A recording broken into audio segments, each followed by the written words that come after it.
तो last class में हमने वर्क पावर एनर्जी में पोटेंशियल एनर्जी शुरू किया था। तो उसमें सबसे पहले बताया था potential energy is energy by virtue of position और configuration in a conservative field. आया ना? यस। फिर उसके बाद बताया था कैलकुलेशन पॉइंट ऑफ व्यू से any potential energy is negative of work done by conservative force. बोल भाई। हाँ सर। उसके बाद फिर बताया था कि पोटेंशियल एनर्जी बहुत टाइप के हो सकते हैं, डिपेंड करता है फील्ड कौन सा है। तो ग्रेविटेशनल फील्ड के कॉरस्पॉन्डिंग जो पोटेंशियल एनर्जी होता है उसको ग्रेविटेशनल पोटेंशियल एनर्जी कहते हैं। हाँ सर। इलेक्ट्रोस्टैटिक फील्ड के कॉरस्पॉन्डिंग उसको इलेक्ट्रोस्टैटिक पोटेंशियल एनर्जी कहेंगे। Yes sir. स्प्रिंग का इलास्टिक पोटेंशियल एनर्जी बताया था।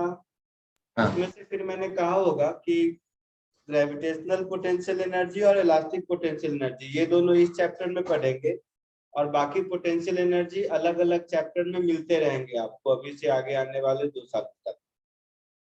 ठीक है? Yes sir. ओके। तो ग्रेविटेशनल पोटेंशियल एनर्जी में शायद डिराइव किया होगा कि 2 पॉइंट जिनके बीच का वर्टिकल सेपरेशन h है उनका पोटेंशियल एनर्जी mgh होता है। Potential energy difference between 2 points separated by a vertical height h is mgh. Yes sir. अच्छा, ओके। और क्या बताया था देख लो। और स्प्रिंग का इलास्टिक पोटेंशियल एनर्जी हाफ के एक्स स्क्वायर बताया था। हाँ। और ग्रेविटेशनल पोटेंशियल एनर्जी का एक ही क्वेश्चन किया था रॉड वाला। बोलो। हाँ। ठीक है, तो चलो सबसे पहले स्टार्ट करते हैं एक और क्वेश्चन से।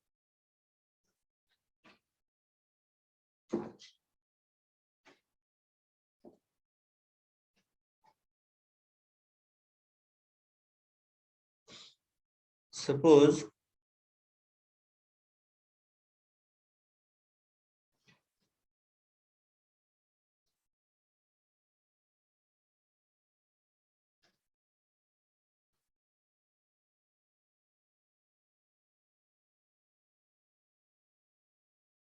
ये एक हेमिस्फीयर है और इस हेमिस्फीयर के ऊपर एक यूनिफॉर्म चेन रखा हुआ है जो इस पूरा हेमिस्फीयर को कवर करता है। इस हेमिस्फीयर का रेडियस r है। इस चेन का टोटल मास m है। इस लाइन को रेफरेंस ले लो। Then find gravitational potential energy of uniform chain. Question समझने में कोई दिक्कत? नहीं सर। वाह यार, समझदार है तुम लोग।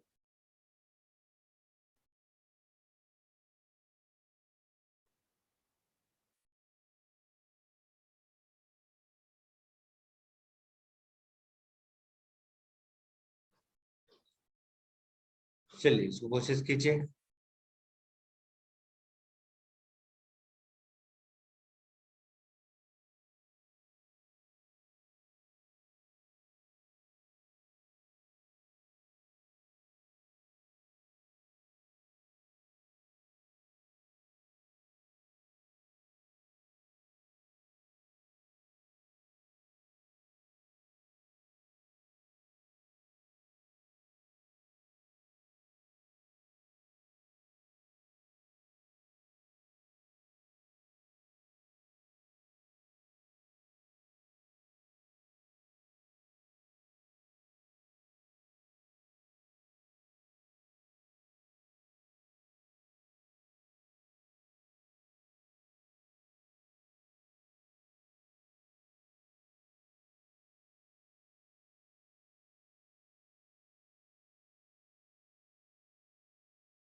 बोल भाई, कुछ आया किसी को? सर mgr नहीं। 2mg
कोई तो बोलो, कुछ तो बोलो सही।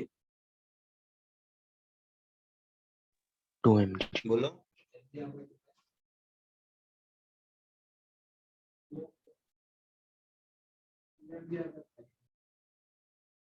To m g r by pi सही लगता है शायद।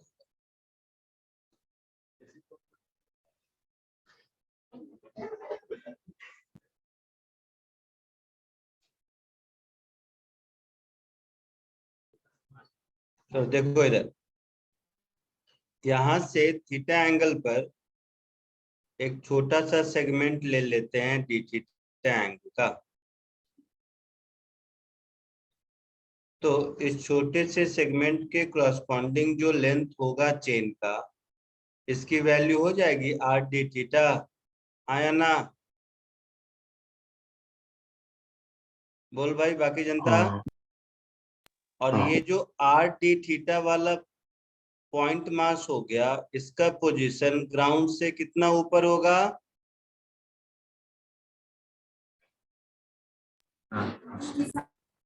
आर कॉस थीटा होगा। तो केवल इतने वाले पोर्शन का पोटेंशियल एनर्जी डी यू, इसको लिख सकते हैं mass D M into ji into H, which is R cos theta. है ना? बोल भाई।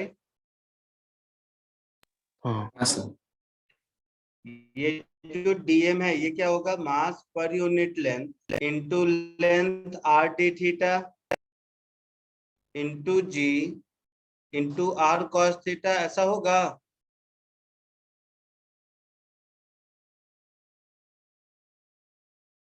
हाँ और ये जो मास पर यूनिट लेंथ है ये क्या हो जाएगा? Total mass m upon length pi are.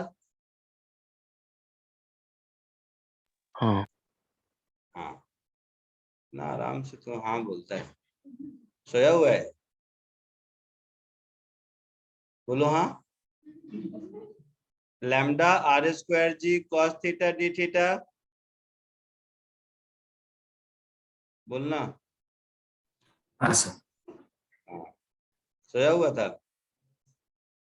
नहीं नहीं। नहीं नहीं तो दोनों ओर इंटीग्रेट कर दो, तो lambda r square g cos theta d theta, इसको इंटीग्रेट कहां से कहां तक करेंगे? तो माइनस पाई बाई टू से प्लस पाई बाई टू तक। समझ आया कैसे? नहीं सर नहीं तो नहीं समझ आया कि नहीं, वो भी मैं ही पूछूंगा तो बोलोगे नहीं। वहीं पे चिल्लाओ कि नहीं समझा, नहीं समझा। इस पूरे चेन को कवर करने के लिए इस रेफरेंस लाइन, जो डॉटेड ब्लैक लाइन दिख रहा है, यहाँ से मुझे 90 डिग्री तक एंटी क्लॉकवाइज जाना होगा और 90 डिग्री फिर क्लॉकवाइज जाना होगा। मतलब अगर मैं माइनस पाई बाई टू से प्लस पाई बाई टू तक इंटीग्रेशन कर दूं तो पूरा चेन कवर हो जाएगा। या otherwise twice of 0 to pi by 2. Yes पक्का? हाँ तो 0 से पाई बाय 2 सिर्फ पाई कर 0 सकते से पाई बाय 2 पे एक 1/2 होगा राइट साइड वाला केवल। हैं। 0 से पाई बाय 2 में क्वार्टर सर्कल सिर्फ होगा ना कवर। Yes sir. तो 0 से पाई बाय 2 अगर करते हैं तो इसका डबल ले लेंगे आंसर, और नहीं तो माइनस पाई बाय 2 से प्लस पाई बाय 2 करते हैं तो पूरा हो जाएगा। हाँ तो 0 से पाई भी तो कर सकते हैं ना, 0 से पाई मतलब। ओ भाई साहब, 0 से पाई के लिए मुझे 0 कहाँ से लेना पड़ता है? इधर से कहीं लेना पड़ता है। ये जो थीटा मैंने रेड वाला लिया है ये 0 से पाई में चेन है कहाँ? 0 से पाई बाय 2 तक है, फिर आगे नहीं है। रादर हाँ माइनस पाई बाय 2 में इधर है। अच्छा समझा। समझ गया? बताइयो। अब इस लैम्डा को यहाँ सब्स्टिट्यूट कर दो, तो m upon pi R into R square G, और साइन 91 और माइनस माइनस मिला के ये भी 1, कुछ ऐसा हो जाएगा। समझा कुछ? तो 2 mg r अपॉन पाई, ऐसा कुछ आंसर होगा।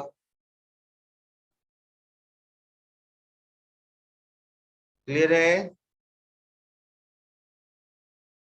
Yes sir. आगे बढ़े? हाँ 2 मिनट। 2 मिनट ठीक है, कॉपी करो 2 मिनट।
हाँ हो गया सर।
हो गया?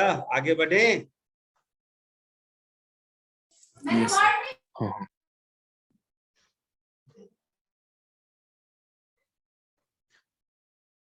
ठीक है, law of conservation of energy सिखाया था। बोलो,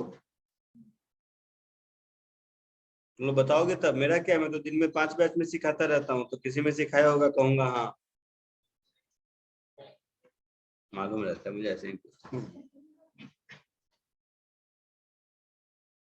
तो तुम लोगों को देखने के लिए पूछता हूँ कि तुम लोग कितना अटेंटिव हो। मुझे तो पता ही है क्या सिखाया है क्या नहीं, क्योंकि वही नहीं सीक्वेंस फिक्स है।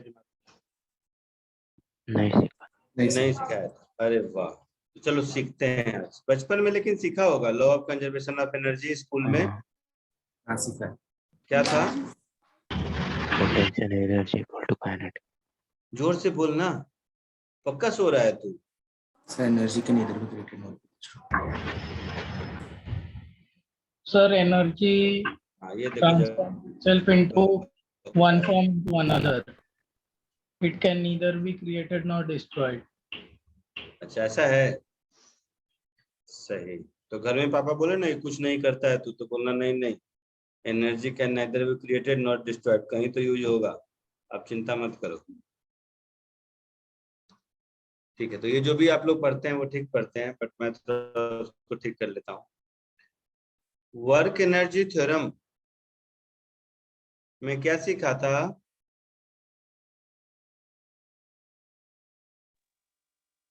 Total work done is equal to kinetic, total kinetic. क्या नाम है बेटा तेरा?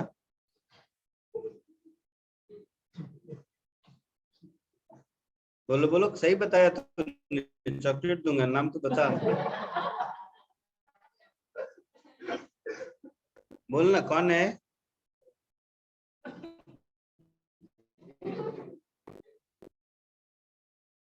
अरे बोलना, क्यों शर्मा रहा है? Work done total by all forces is change in kinetic energy, यही था वर्क एनर्जी थ्योरम। बोलो। हाँ कौन है? फिर मैं कोलैप्स किया तो बोला हाँ।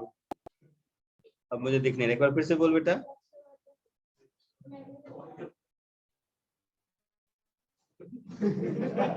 तो दूसरा बहुत कॉल आते रहते हैं। यशोवर्धन है? कौन है यशोवर्धन? नहीं, यशोवर्धन तो मुझे याद आया, कल मिला था, यहाँ बैठा था। तो दूसरा है, कोई बात नहीं। चल देख, so work done by all forces में work done by conservative force, work done by non conservative force, work done by external force, जितने भी फोर्सेस होंगे, work done by internal force, सब चेंज इन काइनेटिक एनर्जी के बराबर होना चाहिए। बोलो बोलो। Yes sir. हाँ work done by conservative force is negative of change in potential energy, तो इसको माइनस डेल यू लिख दिया, plus work done by non conservative force plus work done by external force plus internal forces के work done 0 होते हैं। तो यहां हाँ से मुझे मिल गया work done by non conservative force plus work done by external force, this is equal to change in kinetic energy plus change in potential energy होगा। तो दोनों को ऐड कर देंगे तो ये क्या होगा? Change in total mechanical energy is equal to work done by non-conservative force plus work done by external force। यहां तक कोई दिक्कत है?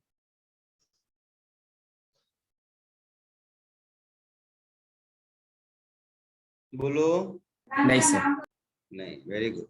So hence if there is no external or and non-conservative forces,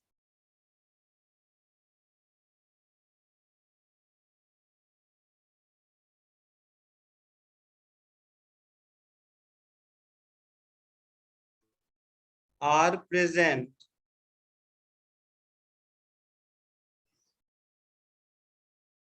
in the system,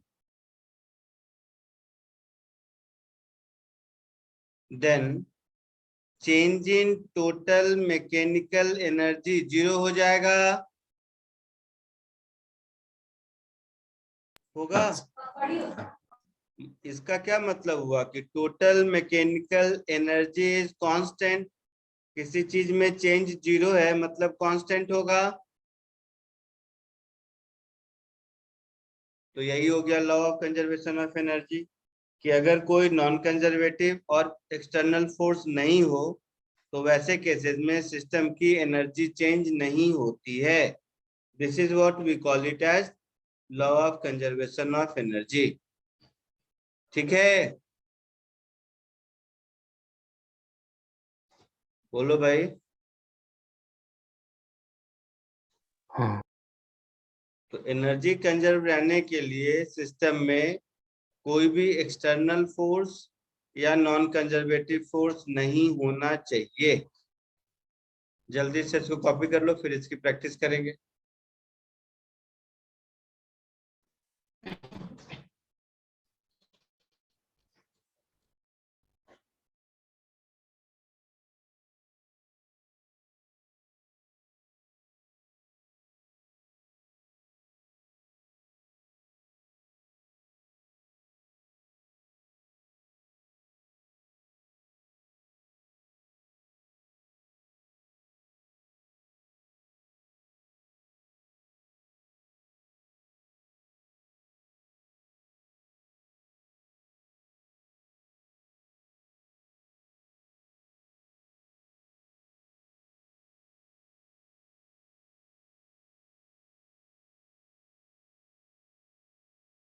done.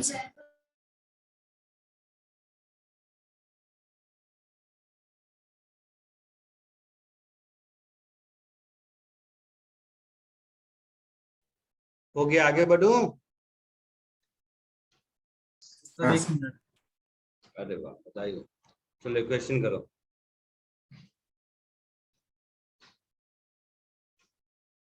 दिख रहा है?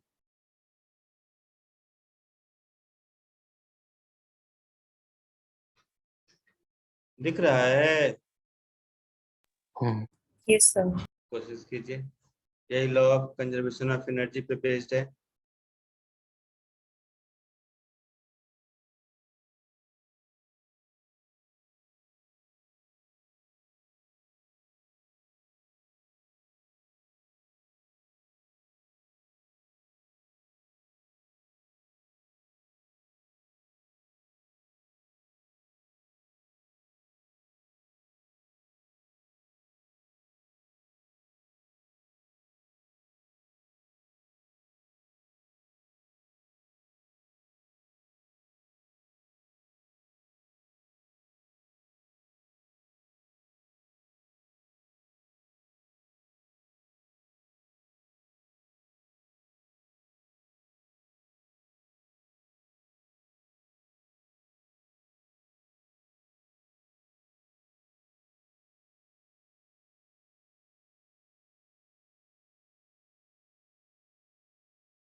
बोलो भाई लोग, कुछ आया आंसर?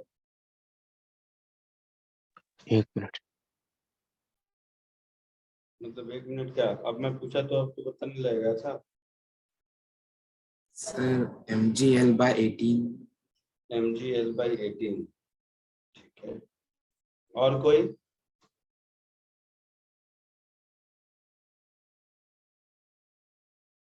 और कोई बताइए।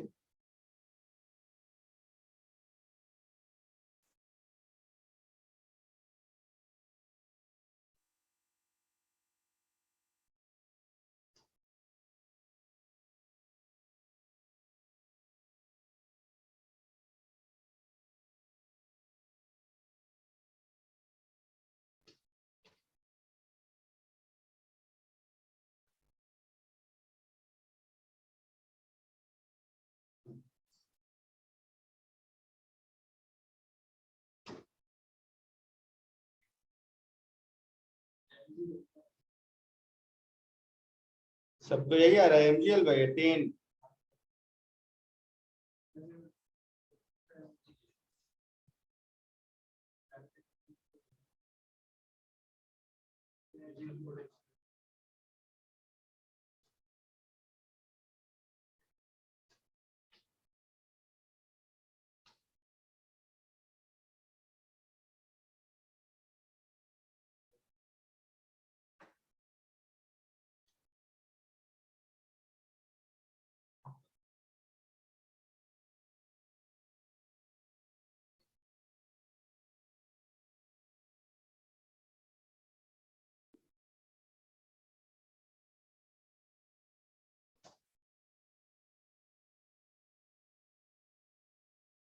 चलो देखो, बाकी जनता देखिए इधर, सबको आ गया या नहीं?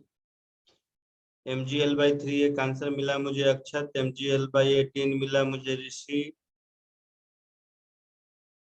एक मुझे मिला please arrange board lecture for gravitation.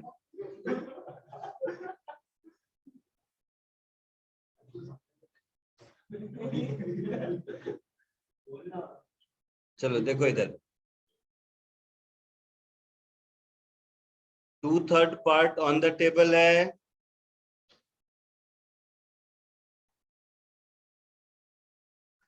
तो 2/3 पार्ट ऑन द टेबल है मतलब 1/3 हैंगिंग होगा। होगा ऐसा? एकदम।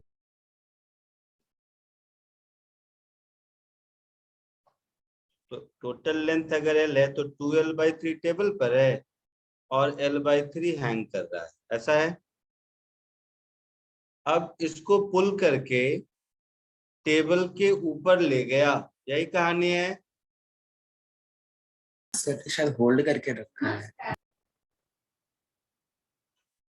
Find the work to be done by a person to put the hanging part back on the table.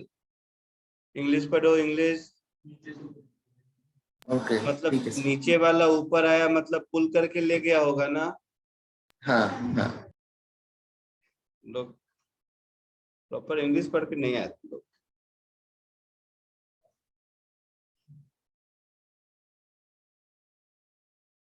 एक कोर्स चलाऊंगा मैं, इंग्लिश फॉर फिजिक्स।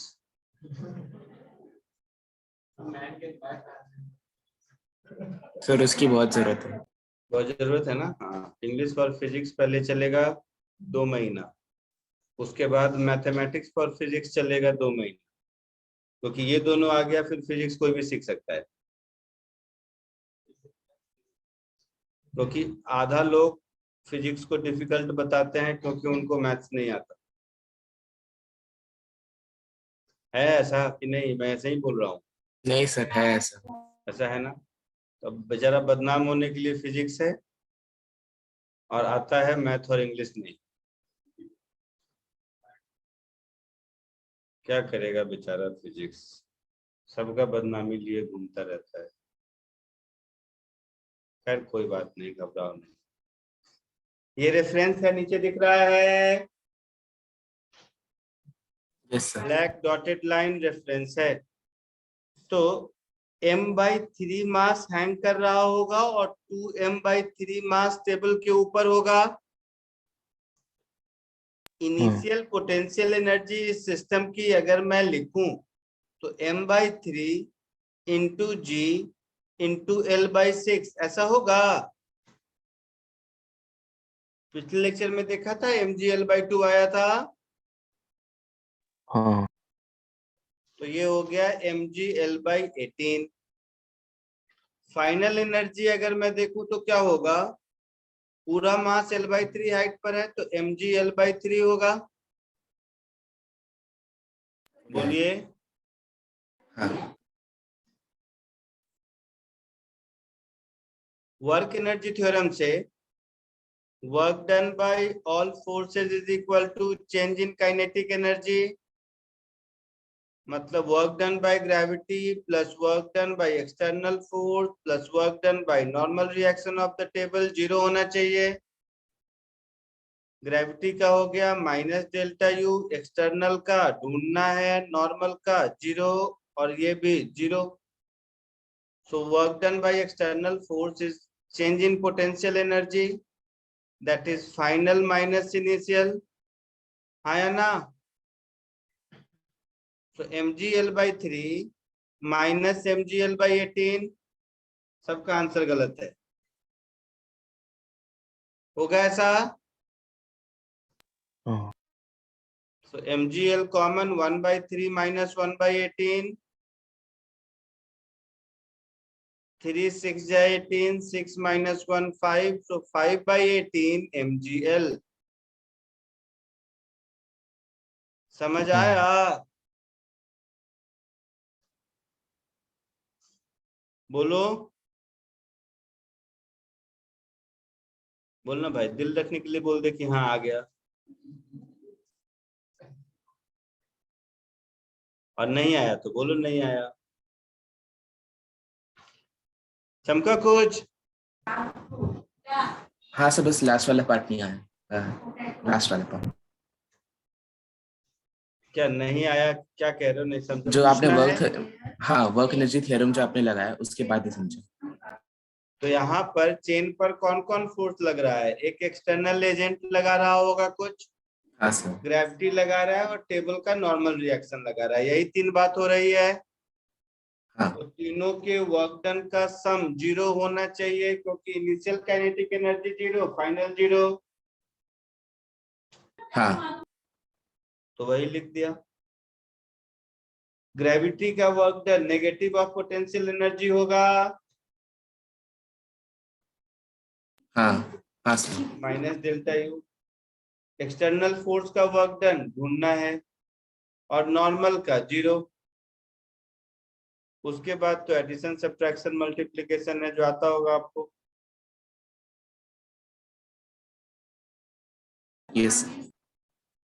और कोई डाउट?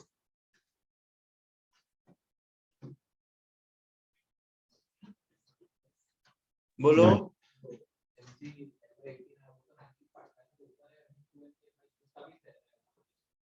अरे हाँ, एक सेकंड रुकना बेटा, कुछ गलती हो गई। हाँ गलती हो गई, गलती हो गई, ऊपर वाले का तो मैंने लिखा ही नहीं, इनिशियल में ये भी होगा। वेरी गुड, बहुत सही।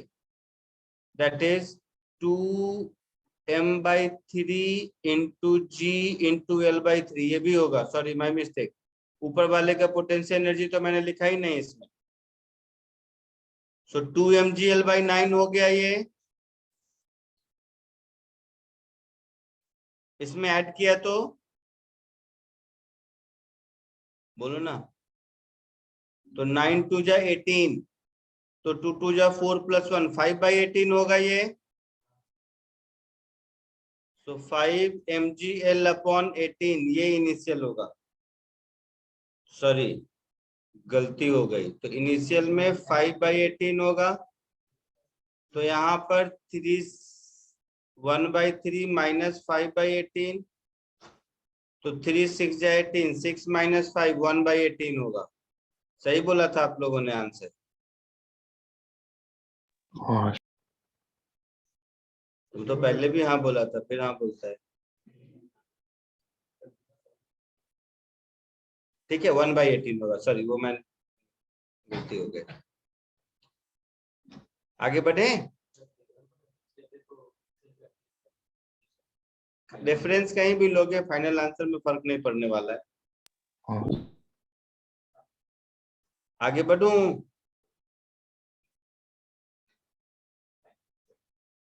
कि नहीं बढ़ूं?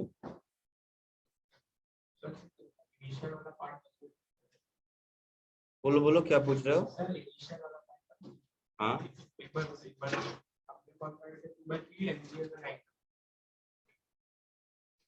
क्या इनिशियल पोटेंशियल एनर्जी कैसे लिखा है ये पूछ रहे हो? तो जो m/3 वाला पार्ट हैंग कर रहा है उसका, प्लस जो 2m/3 वाला पार्ट टेबल के ऊपर है उसका, इन दोनों का सम। आगे बढ़े? 2 मिनट। अच्छा ठीक है, लिखिए।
हो गया? आगे बढ़ूं? यस। एक और क्वेश्चन करो सिमिलर सॉर्ट ऑफ। ये सब लोग सॉल्व करेगा।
आया किसी को कुछ?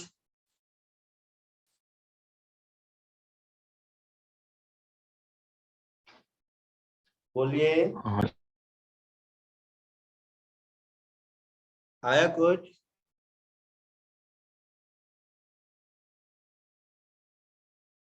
नहीं बोलोगे?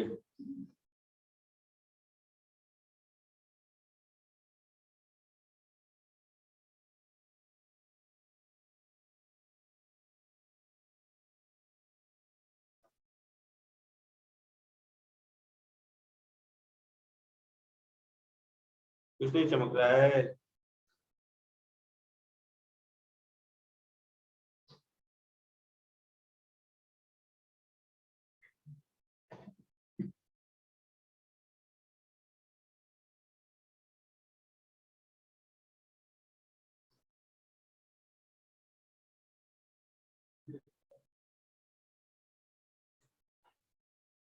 चलो देखो, देखो देखो देखो,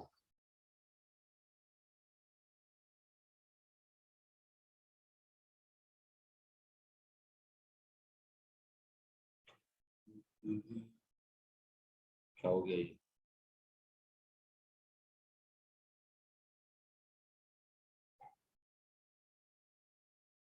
तो पहले क्या है कि 2/3 पार्ट ऑन द टेबल है,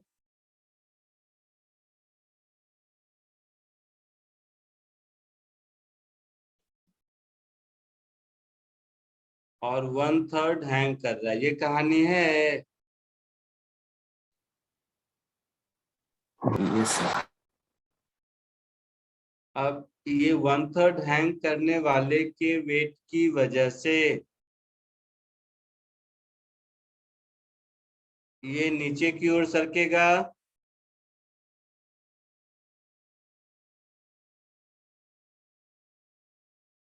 यस है सर। ना? तो पूछा है कि फाइनली जब स्लिप ऑफ हो जाए तो इस प्रोसेस में फ्रिक्शन ने कितना वर्क किया, यही पूछेगा।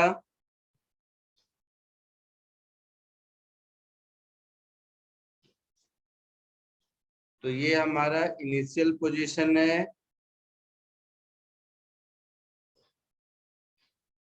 और ये हमारा फाइनल पोजीशन। ये समझने में कोई दिक्कत है? नहीं सर। नहीं दिक्कत। नहीं। तो देखिए, सपोज किसी मोमेंट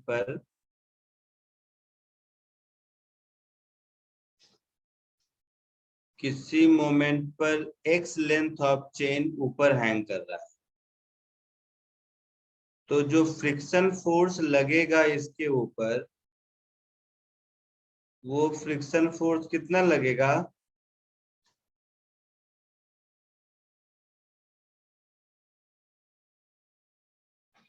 बताओ। इस फ्रिक्शन फोर्स की वैल्यू कितनी होगी? जितना पार्ट ऊपर है, that is lambda into X into G, ये एन हो गया, इंटू म्यू, ये फ्रिक्शन फोर्स होगा।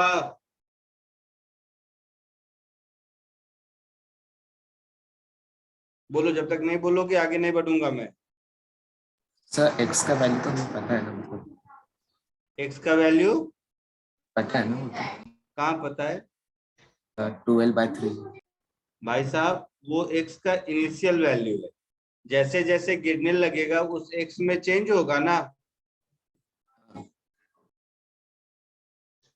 होगा। हाँ हाँ। तो किसी भी समय मान लीजिए इतना है, ठीक है? Yes sir. तो अब अगर ये dx और आगे चला गया तो फ्रिक्शन का वर्क डन dw क्या हो जाएगा? फ्रिक्शन इंटू dx, ऐसा,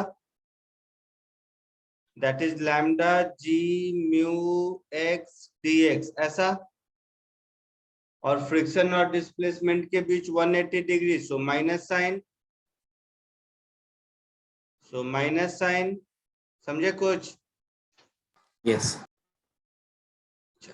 और फ्रिक्शन फोर्स लेफ्ट में लग रहा है और dx डिस्प्लेसमेंट राइट में है।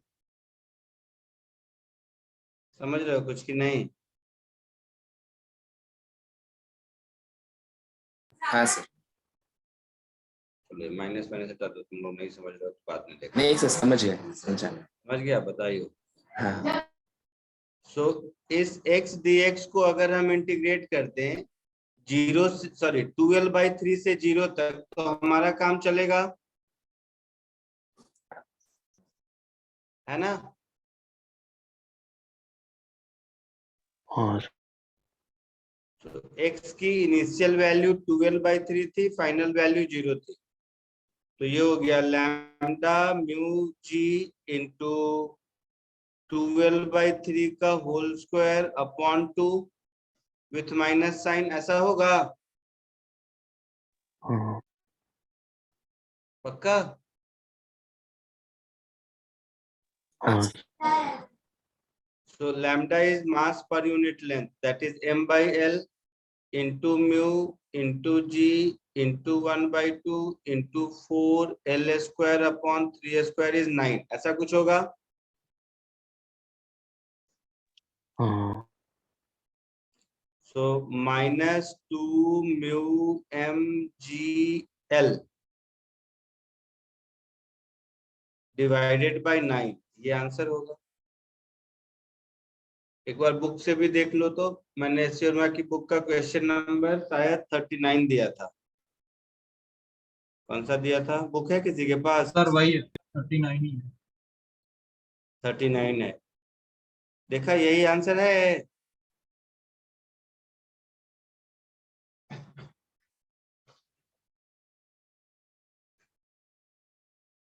बोलिए। हाँ ठीक है, कॉपी कर लो इसको।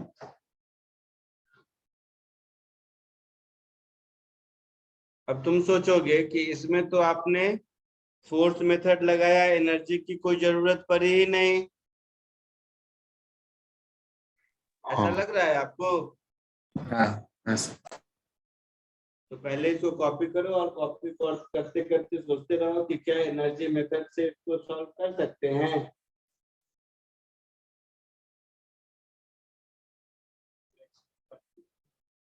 देखते हैं क्या निकलेगा।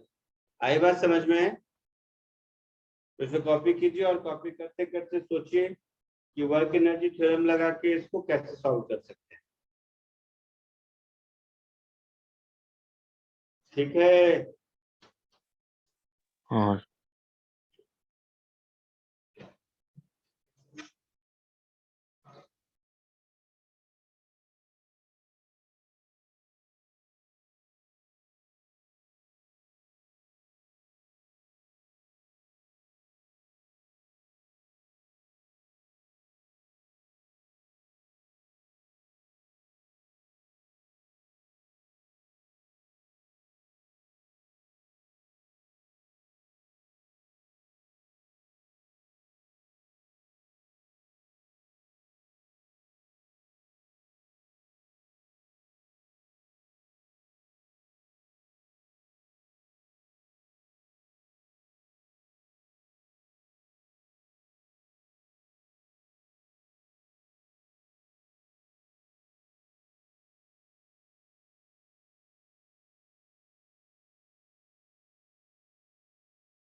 लिख लिया सबने?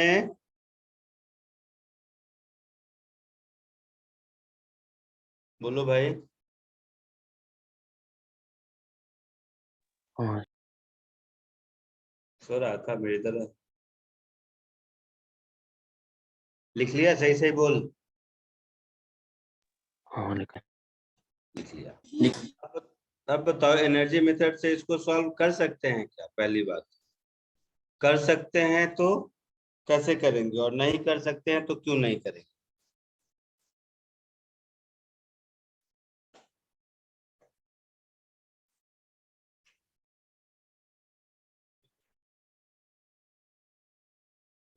तो पहली चीज सर, इसमें क्योंकि बोलिए।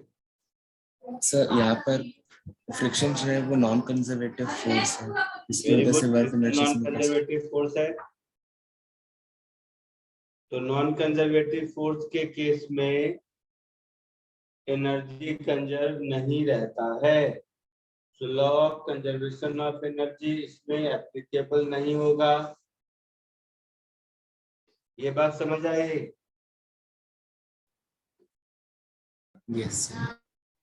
हाँ first thing, law of conservation of energy is not applicable. Number 2, but work energy theorem तो एप्लीकेबल है। हाँ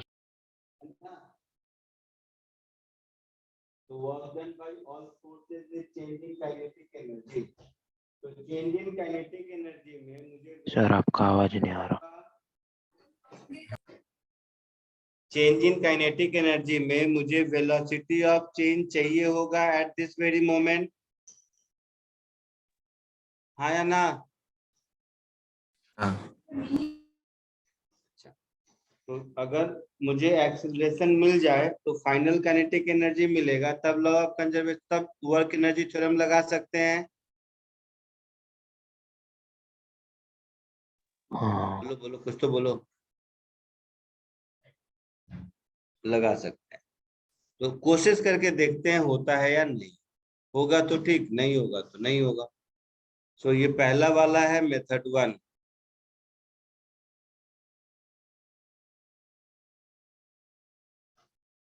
सेकेंड मेथड देखो। हालांकि इस मेथड में भी बहुत ज्यादा फायदा है ऐसा नहीं है, बट ठीक है, हमारा पर्पस अभी सीखना है, फायदा नुकसान तो बाद में देख लेंगे।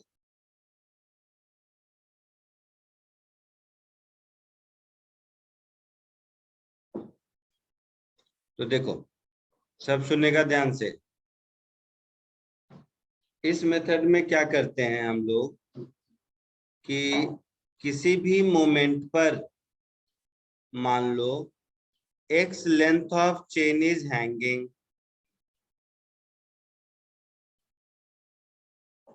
है ना? तो अगर मैं इसका एक्सेलरेशन लिखूं तो एक्सेलरेशन क्या होगा, देखना ध्यान से। Lambda into X minus L minus X into G. ये नेट ड्राइविंग फोर्स हुआ? नहीं, गलत गलत गलत गलत। Lambda X into G driving force minus mu lambda L minus X into G opposing force. आया ना? Newton's law divided by mass m, यही इसका एक्सीलरेशन होगा। बोलो भाई। हाँ हाँ सर। हाँ सर। So lambda g by m ये कॉमन हो गया, इधर हो गया x minus mu l plus mu x. ऐसा इस एक्सेलरेशन को हम v dv बाई dx लिख सकते हैं। बोलिए। Yes sir. So m into, ध्यान से देखिएगा, v dv का integral is equal to lambda G, इधर माइनस कर लो, माइनस में मजा आएगा। मजा in the sense mu minus 1 into X इधर हो जाएगा और प्लस म्यू एल इधर हो जाएगा।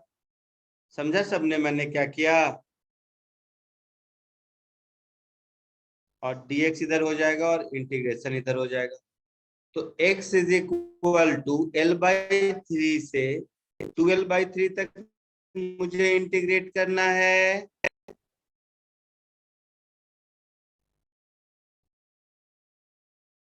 बोलिए। So L/3 was initial hanging length, L is final hanging length। तो इसमें अगर हम इंटीग्रेट करेंगे तो क्या हो जाएगा? Mu minus 1 into x d x plus mu l integral d x L/3 to L। ये कहानी होगी।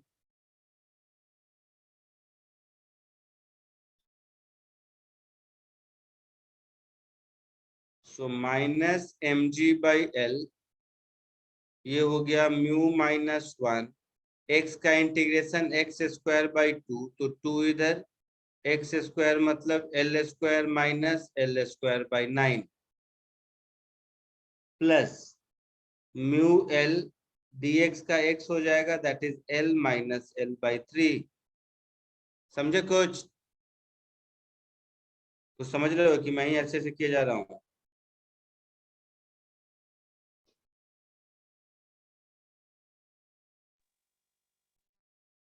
हाँ सर, समझा। सो माइनस mg/l, इधर मेरा हो गया 1 माइनस 1/9, 8/9।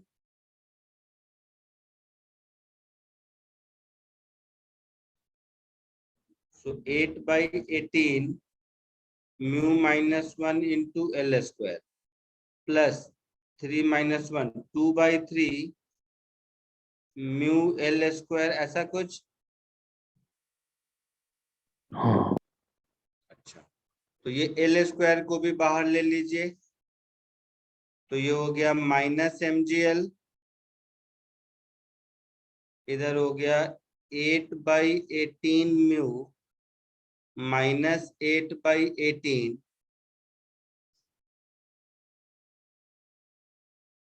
प्लस 2/3 म्यू, ऐसा कुछ।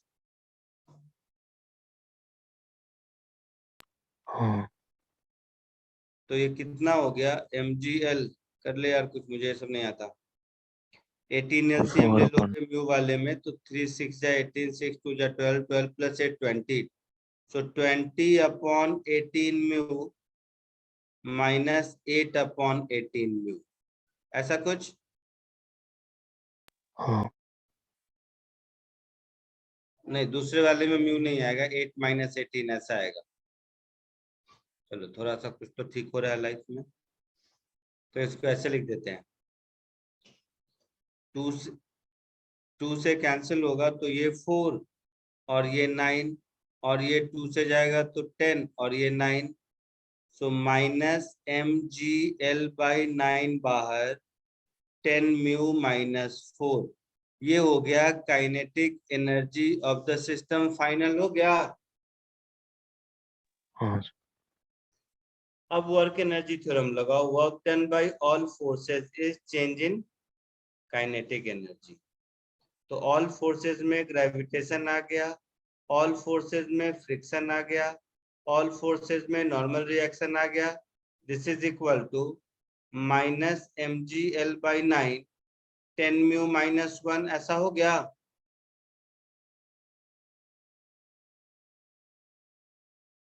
बोलिए। हाँ अच्छा, -4 कर दे, इसमें क्या है? हाँ सर।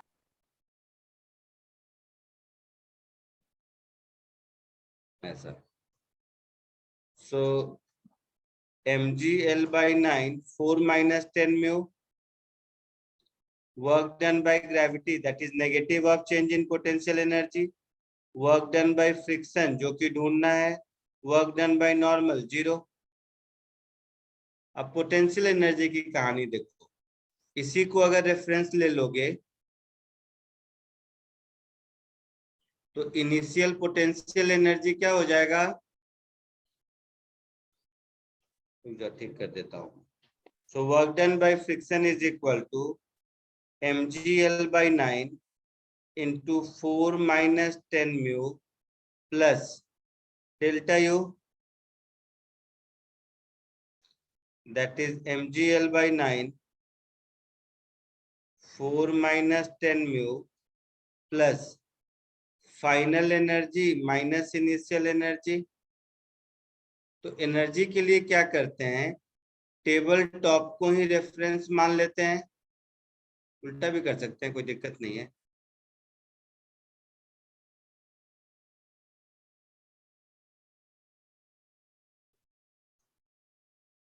तो इनिशियल कहानी में ऐसी है,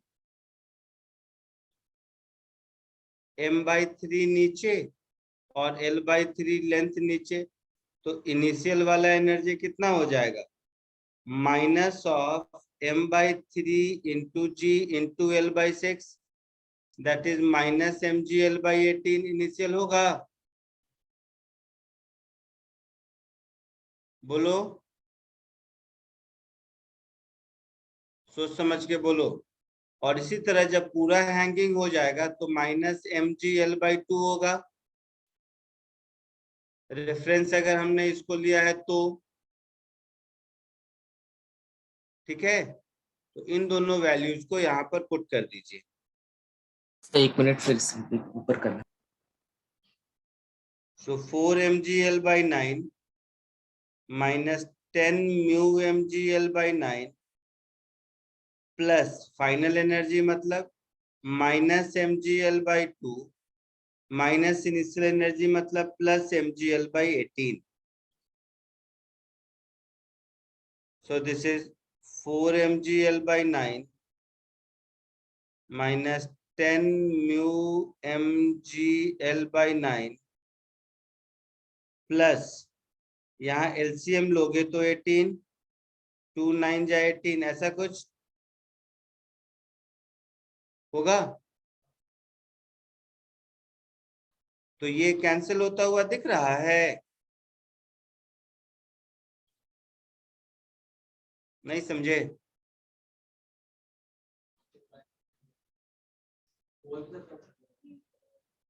यहाँ -10/9 आ रहा है, पहले आंसर क्या आया था, कहाँ गया, -2/9 आया था। कुछ गलत किया क्या?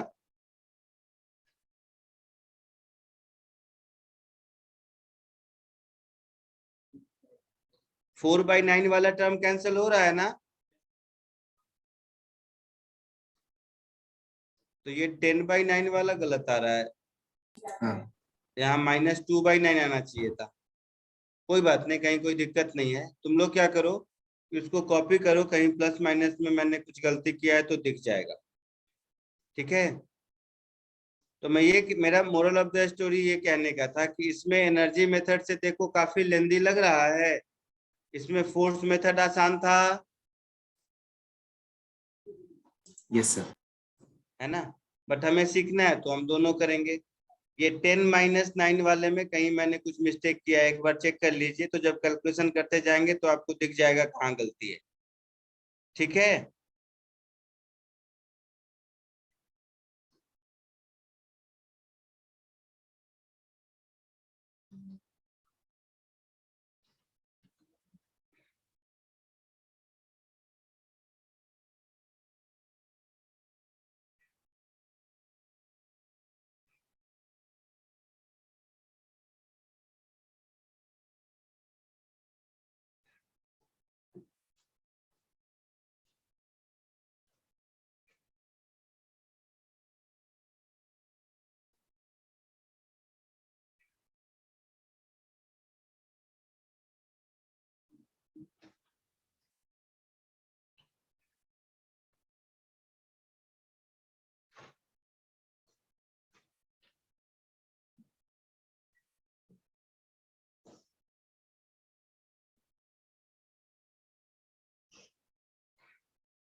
हो गया, लिख लिया,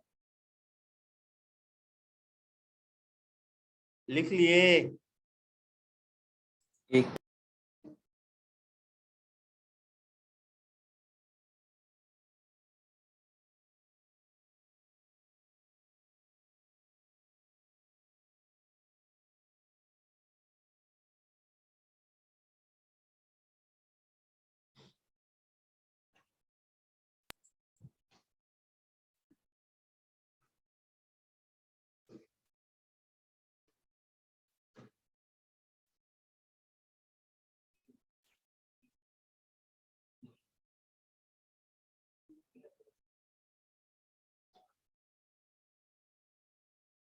ठीक है, ढूंढते रहना कहाँ ये 10 की जगह 2 होगा। चलो थोड़ा आगे सिखा देता हूँ।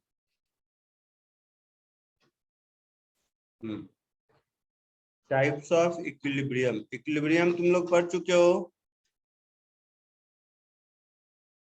इक्विलिब्रियम किसको कहते हैं?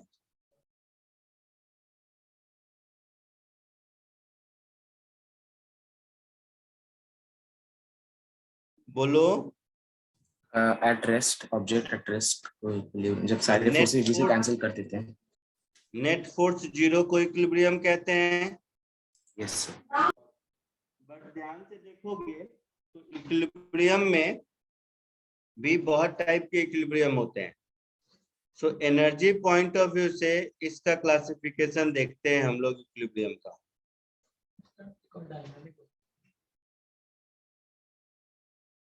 नहीं,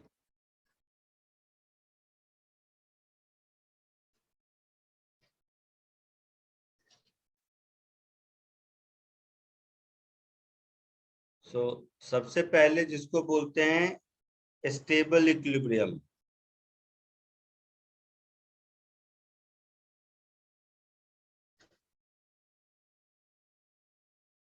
स्टेबल इक्विलिब्रियम का मतलब ये होता है कि ऑब्जेक्ट को अगर उसके इक्विलिब्रियम पोजीशन से डिस्टर्ब करो तो दोबारा वो उसी जगह पर आने की कोशिश करे। जैसे स्प्रिंग के साथ ब्लॉक को अटैच कर दो, फिर ब्लॉक को तुम कंप्रेस करो या एक्सपेंड करो, वो नेचुरल लेंथ पर ही आने की कोशिश करेगा। हाँ या ना? हाँ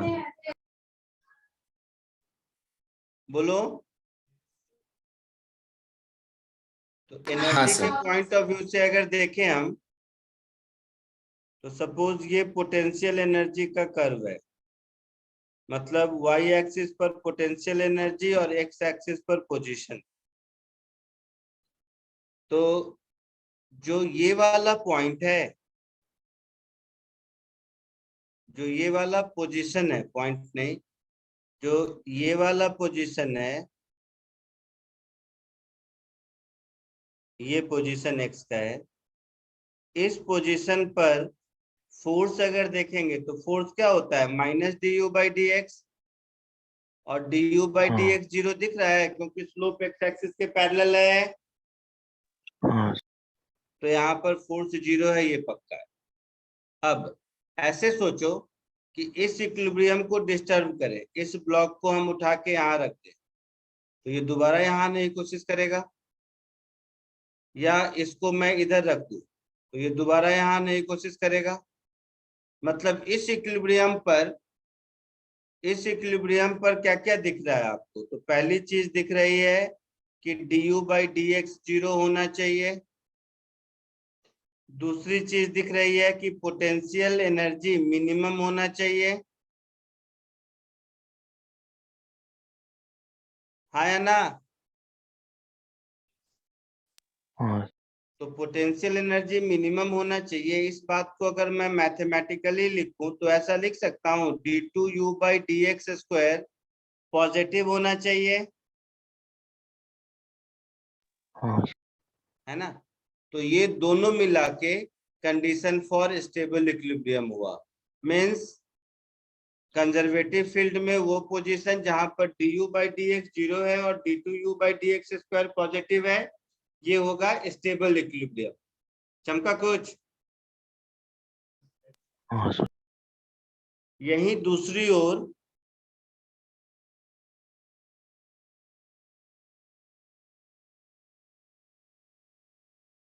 सपोज पोटेंशियल एनर्जी का ग्राफ ऐसा दिखा, तो इसके इस पॉइंट पर अगर देखें तो ये कोई ऑब्जेक्ट है, mg नीचे n ऊपर, मतलब यहाँ पर du/dx तो 0 है ही। सब ध्यान से समझो, इसके इस इक्विलिब्रियम को डिस्टर्ब करोगे, अगर इस ऑब्जेक्ट को थोड़ा इधर कर दिए तो अब ये इधर गिर जाएगा, इसको थोड़ा इधर किए तो इधर चला जाएगा, मतलब ये इक्विलिब्रियम तो है, लेकिन इस इक्विलिब्रियम पर अगर कोई भी डिस्टरबेंस मिलेगा तो ऑब्जेक्ट इस इक्विलिब्रियम को छोड़ देगा, मतलब हाईली अनस्टेबल है। समझ आई बात? तो इसको हम लोग बोलते हैं अनस्टेबल इक्विलिब्रियम।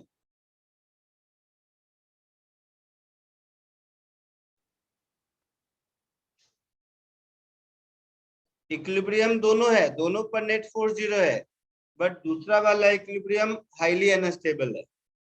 कंडीशन तो एक दिख रहा है, फोर्स 0 होना चाहिए, दैट इज -du/dx 0 होना चाहिए, दैट इज du/dx 0 होना चाहिए। और दूसरा, इस इक्विलिब्रियम पर पोटेंशियल एनर्जी मैक्सिमम है, मतलब हाँ d2u/dx² नेगेटिव है। नेगेटिव। तो ये दोनों मिलाकर कि जहां पर du/dx 0 हो और d2u/dx² नेगेटिव हो, ये दोनों मिलाकर जो कंडीशन बनता है that we call it as unstable equilibrium. Clear है?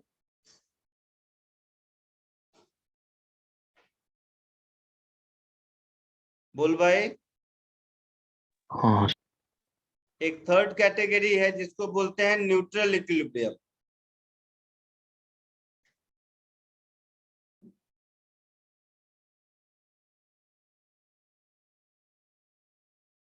न्यूट्रल इक्विलिब्रियम का मतलब है कि उसका पोटेंशियल एनर्जी कर्व फ्लैट है, मतलब ऑब्जेक्ट यहाँ पर है तब भी रेस्ट पर है, यहाँ से राइट लेफ्ट कहीं भी इसको डिविएट कर दो फर्क नहीं पड़े, जैसे यहाँ पर माउस है तो ये भी रेस्ट पर है, यहाँ पर है तो ये भी रेस्ट पर है, यहाँ पर है तो ये भी रेस्ट पर है, मतलब इसके नेबरहुड का सारा पॉइंट एक सेम पोटेंशियल पर है।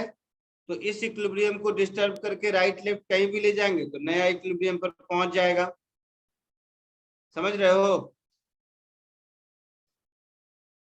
हाँ समझा भाई कि नहीं? इसको यहाँ से इधर शिफ्ट कर लिए तो फिर इक्विलिब्रियम में आ गया नए, इसको यहाँ हाँ से इधर शिफ्ट कर लिए तो भी इक्विलिब्रियम में आ गया नया।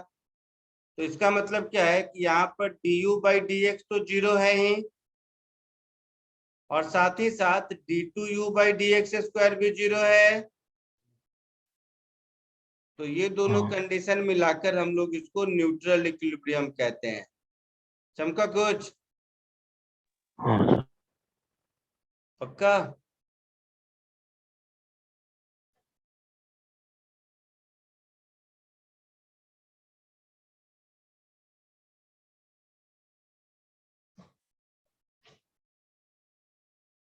तो equilibrium potential energy classification point of view से 3 हो गए, स्टेबल, अनस्टेबल और न्यूट्रल। स्टेबल इक्विलिब्रियम में पोटेंशियल एनर्जी मिनिमम होता है, अनस्टेबल में मैक्सिमम होता है, और न्यूट्रल में कांस्टेंट होता है अपने नियर बाई पॉइंट के रेस्पेक्ट में।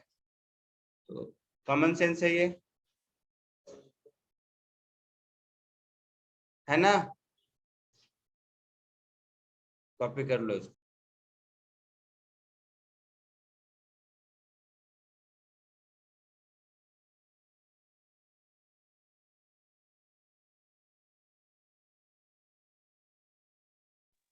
सर।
Jordan.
Sir,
लिख लिया सबने? Yes, sir. तो लिख लिया तो बता देते कि सर लिख लिया। आराम कर रहा है, लिख के आराम से। चलो कोई नहीं, एक क्वेश्चन कीजिए।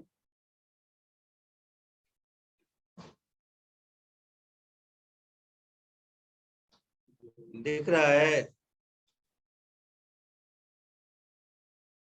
हाँ ठीक है, कीजिए इसको, कोशिश कीजिए, इजी क्वेश्चन है, सबसे हो जाएगा।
बिना आवाज के।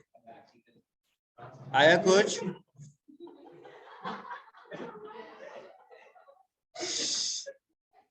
सॉल्व हुआ? सर बस 1 मिनट। 1 मिनट, अच्छा चलो तब तक देखो। इक्विलिब्रियम के लिए du बाई dx तो 0 होना ही चाहिए, चाहे कोई भी इक्विलिब्रियम हो। हाँ या ना?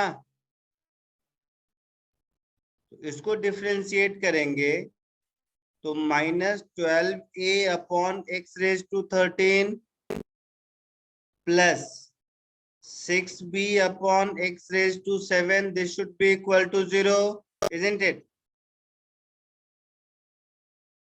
So 6b/x⁻7 is equal to 12a/x⁻13, ऐसा होगा?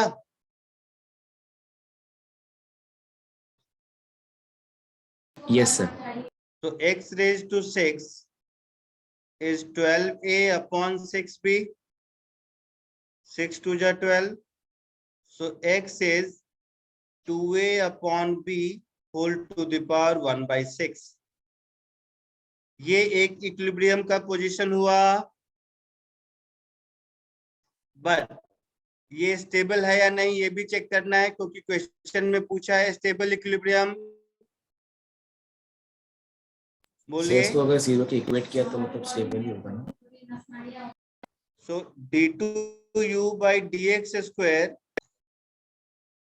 अगर मैं निकालू यहां से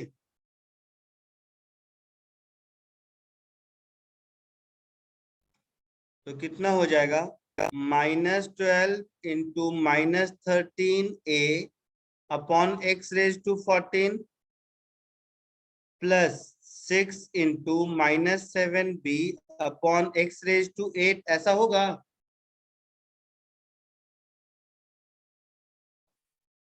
बोलो।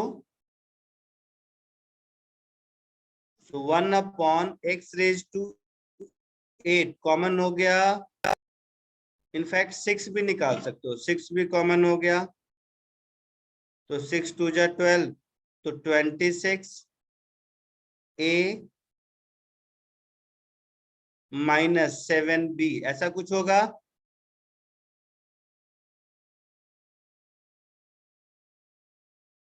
नहीं समझा? डिवाइडेड बाई x⁻6, यहाँ पर x⁻6 की वैल्यू पुट कर दो 2a/b, तो -6/x⁸, और इधर 26a/x⁻6 की जगह 2a/b, तो 2a नीचे b ऊपर -7b, तो 2 से हो गया 13, तो 13 - 7 कितना होगा?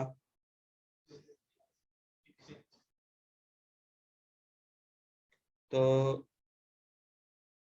माने पॉजिटिव होगा, इतना तो दिख रहा है ना, मतलब स्टेबल इक्विलिब्रियम है। आया समझ में सबको?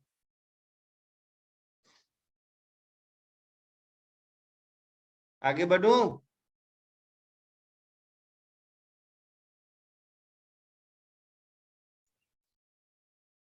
बोलोगे? Yes. So among options C is the answer. Yes sir. आगे बढ़े? सर एक सेकंड। चलो एक और करो सिंपल सा।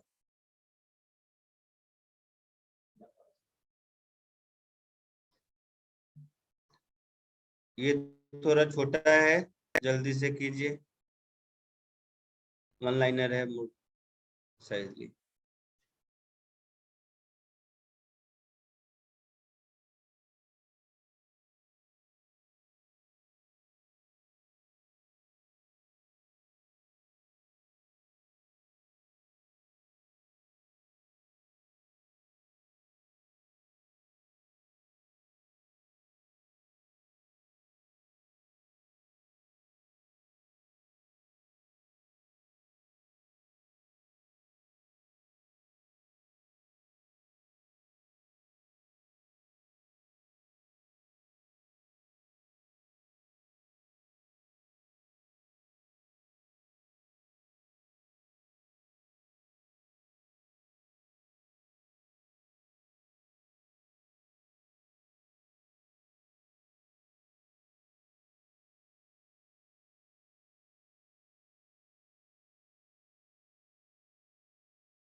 Done, sir.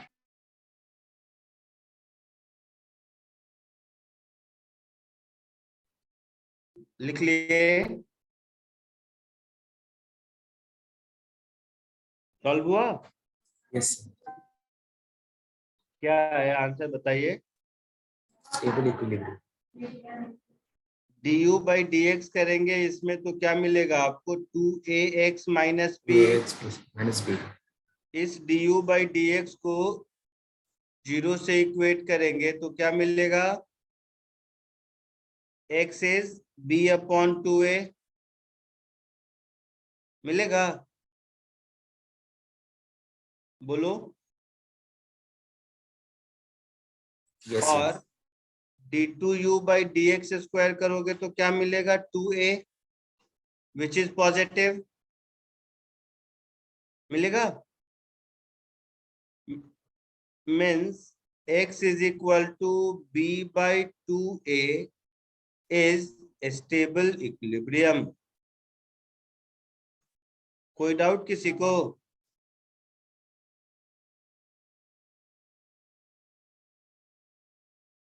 कोई डाउट किसी को?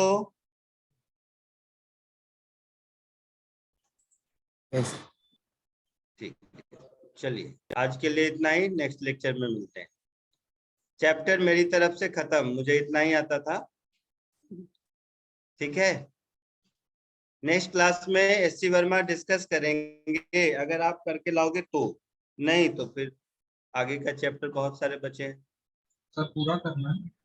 हाँ पूरा, लास्ट के वर्टिकल सर्कुलर मोशन छोड़ के वो सर्कुलर मोशन सर वाले करेंगे, question number 52 onwards, but 1 to 51 आप कर सकते हैं। चलिए बाय। Bye sir.